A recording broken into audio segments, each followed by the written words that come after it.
அன்பின் இரட்சகர் இயேசு கிறிஸ்துவின் நாமத்தில் வாழ்த்துக்கள். இந்த நாளிலும் என்னாகமம் 35வது அதிகாரத்தை நாம் தியானிப்போம். இந்த அதிகாரத்தில் ஆண்டவர் எரிகோவினுடைய அருகே யோர்தானை சேர்ந்த அந்த மோவாபின் சமமான வெளியில் மோசேயின் இடத்துல ஒரு கட்டளை கொடுக்கிறார். இஸ்ரவேல் புத்திரர் தங்கள் காணியாட்சியாகிய சுதந்திரத்திலே, அதாவது லேவியர்களுக்கு மட்டும் காணியாட்சியாகிய சுதந்திரம் கிடைக்கல, அதனால் லேவியர்களுக்கு குடியிருக்கிற பட்டணங்களை கொடுக்கணும். அவர்களுக்கு ஆடு மாடுகள் எல்லாம் இருக்குது. அதனால் அவர்களை அந்த பட்டணத்தை சூழ்ந்திருக்கிற வெளிநிலங்களையும் அவர்களுக்கு குடியிருக்கிறதற்கு கொடுக்க வேண்டும். ஏன்னா அவங்களும் ஆடு மாடுகளை வச்சிருக்கிறாங்க, மிருக ஜீவன்களை வைத்திருக்கிறார்கள்.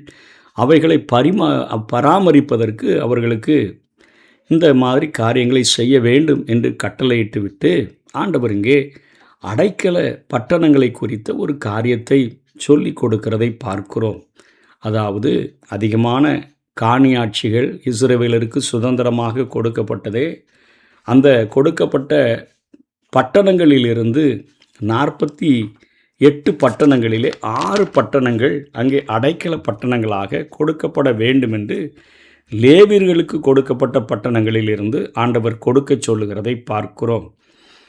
லேவியரது பட்டணங்களில் 6 அடைக்கல பட்டணங்களாக அறிவிக்கப்பட வேண்டும். எதிர்பாராத விதமாக ஒருவனை கொன்றவன் இந்த பட்டணத்தில் ஏதாவது ஒன்றுக்கு ஓடிப்போய் விசாரணையை எதிர்கொள்ளும்படி அங்கே பாதுகாப்பாக இருக்கலாம். பெருமளவில் நிலப்பகுதியை பெற்றிருக்கும் கோத்திரத்தார் அதற்கேற்றபடி லேவியர்களுக்கு பட்டணங்களை இலவசமாக கொடுக்க வேண்டும். கொஞ்சம் பெற்றிருப்பவர்கள் அதிக பட்டணங்களை கொடுக்க வேண்டியதில்லை என்று ஆண்டவர் மோசேயின் மூலமாக இந்த மோவாபின் சமவெளிகளிலே அந்த கானா நாட்டை சுதந்தரிப்பதற்கு முன்பாக கட்டளை கொடுக்கிறார். அடைக்கல பட்டணங்கள் லேவியர்களுக்கு ஒரு 48 பட்டணங்கள் கொடுக்கப்பட வேண்டும். இந்த கொடுக்கப்படுகிற 48 பட்டணங்களில் 6 பட்டணங்கள் அடைக்கல பட்டணங்களாக கொடுக்கப்பட வேண்டும் என்று ஆண்டவர் கட்டளை கொடுக்கிறார். யோர்தான் ஆற்றின் ஒவ்வொரு பக்கமும் 3, அதாவது மொத்தம் 6 பட்டணங்கள் அடைக்கல பட்டணங்களாக கொடுக்கப்பட வேண்டும். யோர்தானுக்கு மேற்கே 6 பட்டணங்கள், யோர்தானுக்கு கிழக்கே 6 பட்டணங்கள். மேற்கே 6 பட்டணங்கள் என்று சொன்னால் அது கானான் தேசத்துக்குள்ளாக வந்து விடுகிறது. கேதேஸ் அப்படிங்கிற பட்டணம் அது நப்தலியின் இடத்திலிருந்து வந்தது. சீகேம் அது எப்ராஹிமின் இடத்திலிருந்து வந்தது. எபிரோன் அது யூதாவின் இடத்திலிருந்து வந்தது. இது யோர்தானுக்கு மேற்கே லேவியர்களால் அடைக்கல பட்டணங்களாக ஏற்படுத்தப்பட்ட பட்டணங்கள். அதே போல் யோர்தானுக்கு கிழக்கே பேசோர் என்று சொல்லக்கூடிய அது ரூபன் இடத்திலிருந்து வந்த பட்டணம். அதே போல் ராமோத் என்பது காத் கோத்திரத்திலிருந்தும், கோலான் என்பது மனாசே பாதி கோத்திரம் இருந்தாங்களே யோர்தானுக்கு கிழக்கே அவர்களிடத்திலிருந்து கொடுக்கப்பட்ட பட்டணங்கள். மொத்தம் 6 பட்டணங்கள் இங்கே அடைக்கல பட்டணங்களாக கொடுக்கப்படுகின்றன. இந்த 6 பட்டணங்களில் எதற்காக ஆண்டவர் கொடுத்தார்னா, கொலை செய்யப்பட்டவனுடைய நெருங்கிய உறவினருக்கு மட்டுமே கொலைபாதகனை பழிவாங்குகிற உரிமை இருந்தது. கொலை செய்தவன் அடைக்கல பட்டணத்துக்கு சென்று விட்டால் அவனுடைய வழக்கு விசாரணைக்கு வரும் வரை அவன் அங்கே பாதுகாப்பாக இருக்கலாம். கொலைபாதகனுக்கு அடைக்கல பட்டணம் எவ்விதத்திலும் பாதுகாப்பு அளிக்கிறது இல்லை. அது 16லேருந்து 19 வரை பார்க்கிறோம். பகைமை காரணமாக கொலை செய்தவன், அதாவது பகையை நீண்ட நாள் மனசில் வச்சுட்டு இருப்பு ஆயுதத்தை கொண்டு தாக்கியோ அல்லது மர ஆயுதத்தை கொண்டு தாக்கியோ அல்லது கல்லை தூக்கி எறிஞ்சு கொலை செய்திடணும்னு சொல்லி செய்தவன் அவன் திட்டமிட்டு செய்திருப்பான் என்று சொன்னால் அவனுக்கு எந்த விதத்திலும் பாதுகாப்பு கொடுக்கக்கூடாது. கொலை செய்யப்பட்டவனுடைய நெருங்கிய உறவினனுடைய கைகளினால் இவனுடைய மரணம் நடக்க வேண்டும். பகைமை காரணமாக கொலை செய்தவன் நிச்சயமாக மரண தண்டனை பெற வேண்டும் என்று சொல்லி 20வது வசனம் 21வது வசனத்திலே மோசேக்கு ஆண்டவர் கற்றுக் கொடுக்கிறார். 22லேருந்து 28 வரையிலும் பார்க்கிற போது, ஒருவனுடைய சாவு படுகொலை என்று கருதப்பட்டால் கொலை செய்தவனை சபையார் விசாரிக்கணும். அவன் குற்றமற்றவன் என்று தீர்ப்பளிக்கப்பட்டால் கொலை செய்தவன் பிரதான ஆசாரியன் மரணம் அடைகிற வரையிலும் அடைக்கல பட்டணத்தில் தங்கி இருக்க வேண்டும். அதன் பிறகு தன்னுடைய வீட்டுக்கு அவன் வந்துடலாம் அப்படின்னு சொல்லி 28வது வசனம் சொல்லுகிறது.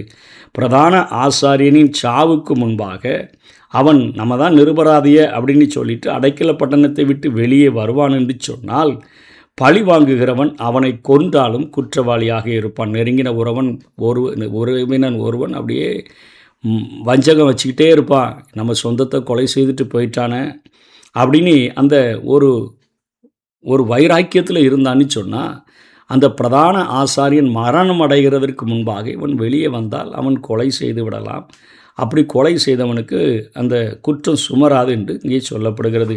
பிரதான ஆசாரியனுடைய மரணம் அடைக்கல பட்டணங்களுக்கு தப்பி ஓடிப்போனவர்களுக்கு விடுதலை அளித்தது என்று இங்கே பார்க்கிறோம். அதன் பிறகு பழிவாங்குபவன் மூலமாக எந்த பாதிப்பும் அவனுக்கு ஏற்படக்கூடாது என்று ஆண்டவர் கட்டளை கொடுத்திருந்தார்.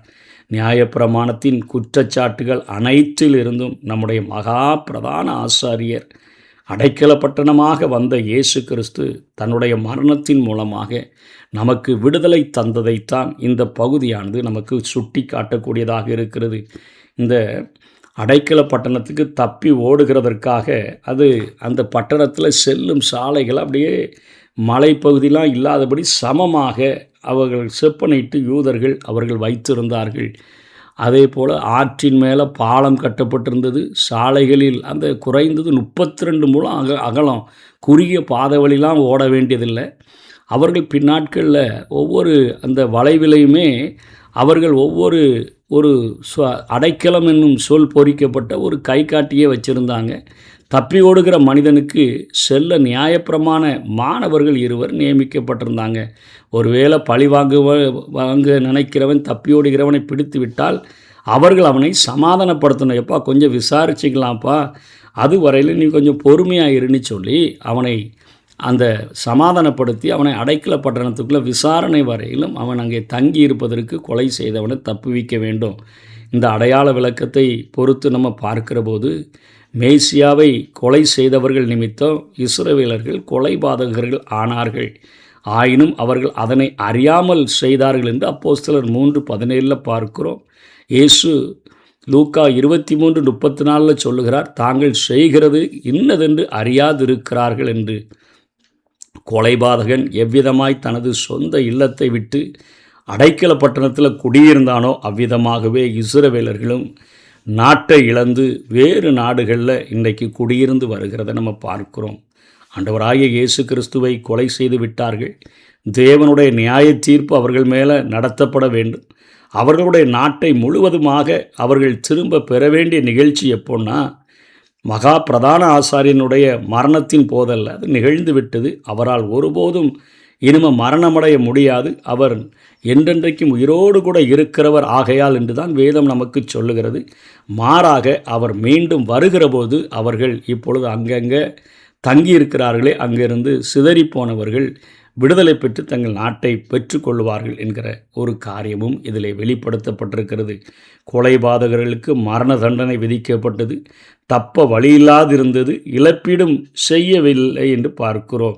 கொலை செய்தவன் மீட்கும் பொருளால் அடைக்கல பட்டணத்திலிருந்து விடுதலை பெற முடியாது. கொஞ்சம் காசு கொடுத்துட்டாங்க என்ன விடுதலை ஆகிரு. இன்றைக்கி உள்ள சட்டங்களில் நிறையா சட்டத்தின் ஓட்டைகள் இருக்கிறதுனால காசை கொடுத்துட்டு தப்பிச்சு வந்துடுறாங்க.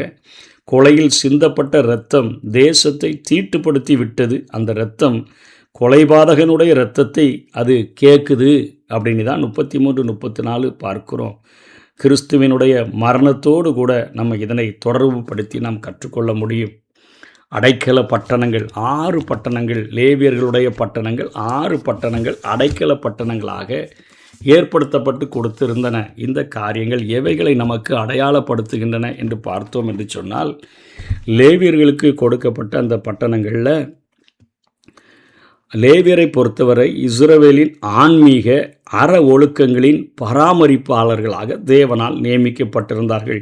பழங்காலத்தில் ஒருவன் தவறு செய்தால் அல்லது அவனுடைய குலத்தையே மொத்தமாக அழிக்கும் வழக்கம் சாதாரணமாக இருந்துச்சு. யாக்கோபினுடைய குமாரர்களையே நம்ம பார்க்கும் பொழுது அவனுடைய சகோதரிய ஒருவன் அவன் தவறுதலாக நடத்தி அவளை கற்பழித்து விட்டான் என்கிற செய்தியை கேட்டபொழுது அங்கே அந்த குலத்தையே அழிக்கும்படியான காரியங்கள் நடந்ததையெல்லாம் நாம் கற்றிருக்கிறோம். எனவே தான் தவறு செய்தவரை மட்டும் தண்டிக்க வேண்டும் என்ற நோக்கத்துடன் கண்ணுக்கு கண் பல்லுக்கு பல் சட்டம் மோசேக்கு ஆண்டவர் கொடுத்து அதை இஸ்ரவேல் ஜனங்களுக்கு கொடுத்தார். மேலும் தவறு செய்தவரை தவறு செய்யப்பட்டவரின் உறவினர் எவரும் கொல்லும் வழக்கமும் அந்த நாட்களில் இருந்தது. 2 சாமுவேல் 14:7 நம்ம பார்க்க முடியும்.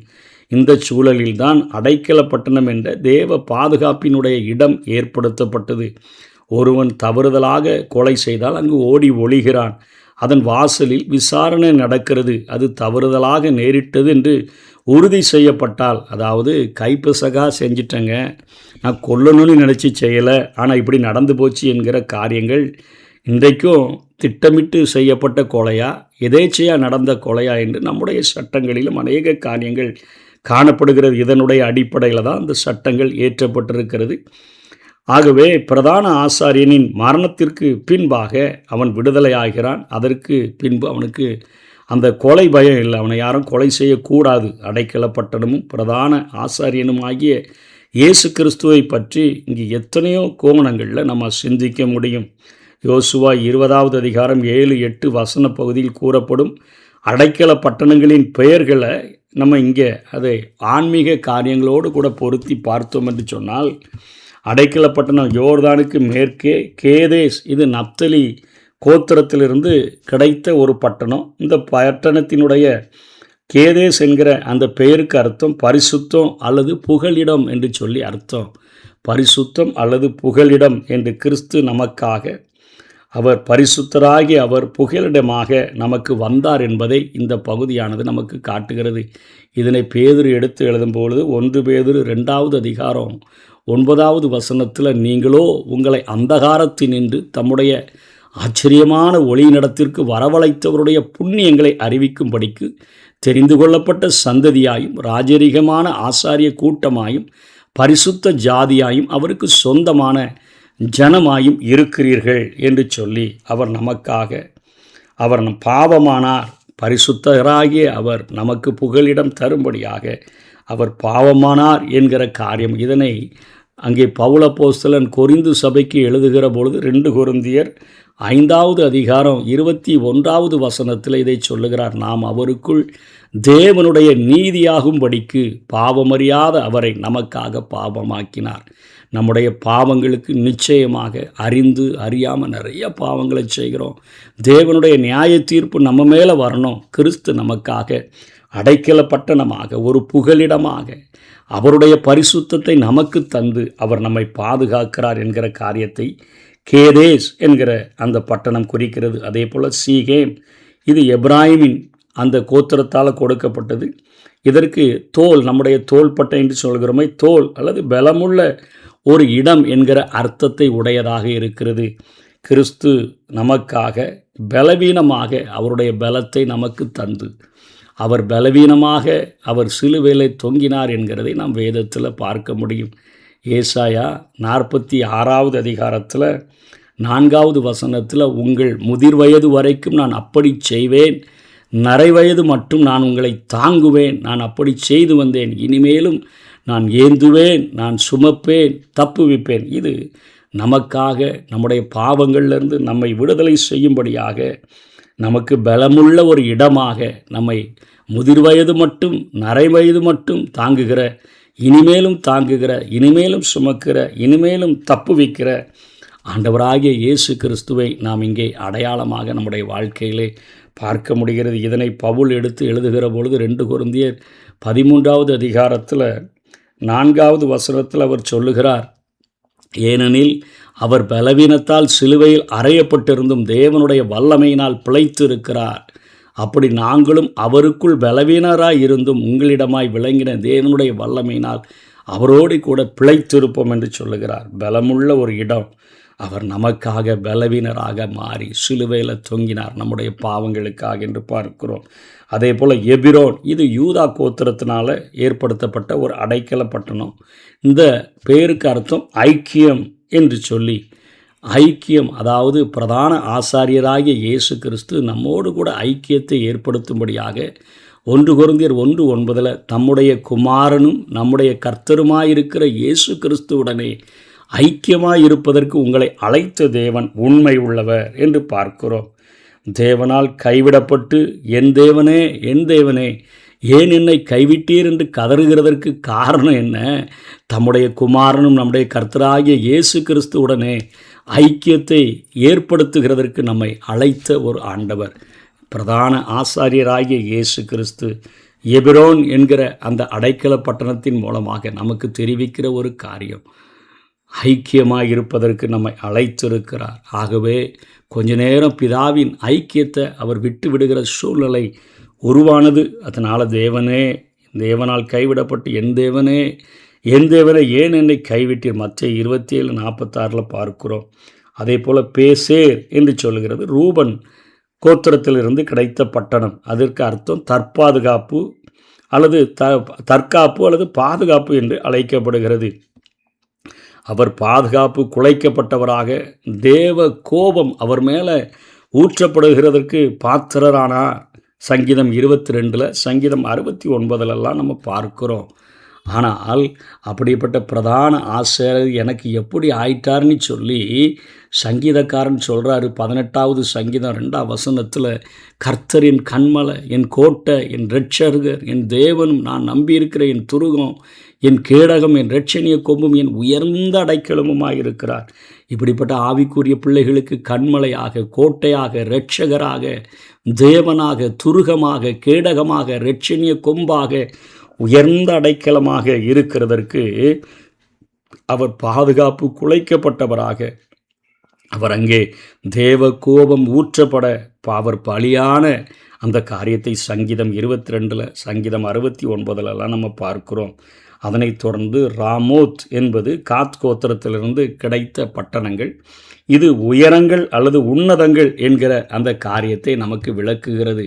உயரங்கள் அல்லது உன்னதங்கள் என்கிற அந்த காரியத்தை அது நமக்கு கொடுக்கிறது. பெயர் கிறிஸ்து இயேசுவுக்குள் நம்மை அவரோட எழுப்பி உன்னதங்களில் அவரோட உட்கார செய்தார் என்று எபிரேயர் 2:7 பார்க்கிறோம். நம்ம உயரங்களில் உட்கார வைப்பதற்கு சங்கீதம் 69:2 சொல்லுது, ஆழ சேற்றில் நமக்காக இறங்கி வந்த பிரதான ஆசாரியனை வேதம் அடையாளம் காட்டுகிறது. ஆழ சேற்றில் நமக்காக இறங்கி வந்தவர். அதனால தான் நம்ம உன்னதங்கள் அவரோடு கூட உட்கார வைக்கப்பட்டிருக்கிறோம். பிலிப்பியர் 3:14 பார்த்தாலும் கூட கிறிஸ்து இயேசுவுக்குள் தேவன் அழைத்த பரம அழைப்பின் பந்தய பொருளுக்காக நம்ம இலக்கை நோக்கி தொடர்கிறதற்கு நம்ம உயர்த்தப்பட்ட உன்னதமான வாழ்க்கையை பெற்றிருக்கிறோம்.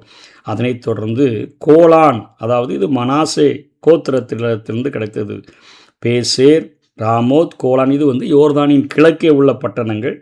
இது தொலைதூர பயணம் அல்லது நீண்ட யாத்திரை. இன்றைக்கு நம்மை அதாவது அவரோடு கூட நித்திய காலமாக வாழ வைப்பதற்கு தமது வாழ்நாள் பயணத்தை குறுகிய ஒரு வயதில் ஆண்டவர் 33 ஆண்டுகளில் இங்கே பிரதான ஆசாரியனாகிய இயேசு கிறிஸ்து முடித்து கொண்டதை சங்கீதம் 102, 23, 24 பார்க்கிறோம். கிறிஸ்து என்னும் அடைக்கல பட்டணத்துக்குள் புகுந்த நாம் எவ்வளோ பெரிய பாக்கியவான்கள். நமது பிரதான ஆசாரியராக இருந்த கிறிஸ்து மரித்ததுனால விடுதலை பெற்று இன்றைக்கி நம்ம புதிய வாழ்வு வாழ விடுவிக்கப்பட்டிருக்கிறோம். அடைக்கல பட்டணத்தில் தேவ நியாய தீர்ப்பை பெற்றுக்கொள்கிறதற்கு பாத்திரவான்களாக இருந்த நம்ம கிறிஸ்துவின் மரணத்தினால் இப்பொழுது நீதிமான்களாக மாற்றப்பட்டு அவர் நம்முடைய பாவங்களை அக்கிரமங்களை சுமந்து கொண்டதுனால விடுதலையாக்கப்பட்டு இன்றைக்கு நம்ம குடியிருக்கும்படியாக அழைக்கப்பட்டிருக்கிறோம். மரித்த இயேசு இன்னைக்கு உயிரோடு கூட எழுந்துட்டு அவர் நம்முடைய பலவீனங்களுக்காக இன்றைக்கும் பரிந்து பேசி கொண்டிருக்கிறார். எவ்வளவாய் ஆண்டவர் நம்ம மேல் அன்பு வச்சு இந்த காரியங்களை செய்கிறார் என்பதை நாம் இந்த அதிகாரங்களிலிருந்து நாம் புரிந்து கொள்ளுகிறோம். ஆகவே இந்த இடத்துல இரத்தம் சிந்தினவர்கள், அதாவது நீங்கள் இருக்கும் தேசத்தை பரிசுத்த குலைச்சல் ஆக்காதிருங்கள். இரத்தம் தேசத்தை தீட்டுப்படுத்தும்.